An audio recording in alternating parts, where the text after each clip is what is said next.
Hello, I'm Rob Clementi.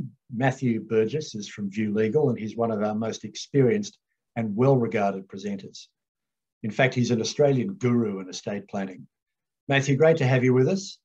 How are the testamentary trusts treated by the family court? This is a big issue because people use testamentary trusts to try and protect a form of asset protection from family disputes. Great to see you too, Rob, and really looking forward to the conference. Awesome question, because I think the industry as a whole has really been of a view for a long time that testamentary trusts are treated differently to normal trusts, so family trusts in a family law bust-up. There's some case law that finally seems to be supporting that conclusion, and I've prepared something earlier. This is something we prepared a little bit earlier for Picture Telling 1,000 Words. So this is the factual matrix in the case of Barnard, or Bernard, depending on how you like to pronounce it. And the will here was set up about 3 years before the relationship breakdown. So in other words, Dad passed away. Dad set up 2 testamentary trusts. And if you can follow my drawing there, there's one testamentary trust for the son, adult son, another testamentary trust for the daughter. They weren't even bloodline. So they weren't even a lineal descendant trust, which I think is quite interesting and probably something that we'll drill down to in the conference. Gratuitous plug there, Rob, for the upcoming show.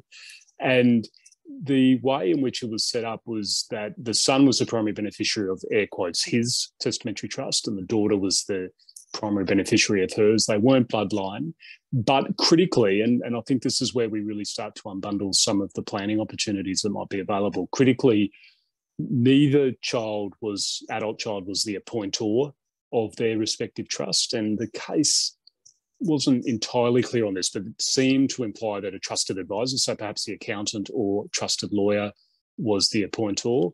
And then interestingly, right up the top here, we had a situation where the son was get it the right way around, the son was the trustee for his sister's testamentary trust, and the daughter was the trustee for the son's testamentary trust.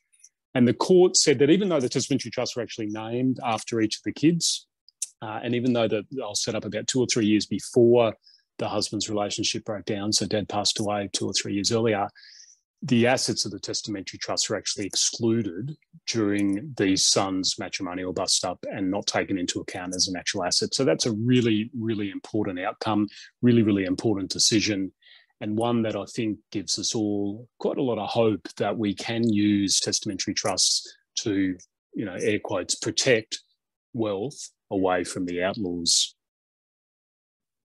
Well, Matthew, that was fascinating. Thank you very much for taking us through that case. You'll find lots of webinars featuring Matthew, as well as plenty of content on the interaction of family law and estate planning.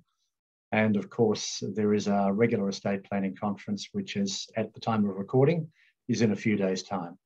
Matthew, thank you very much indeed. Good to chat. Great to see you, Rob. Stay well.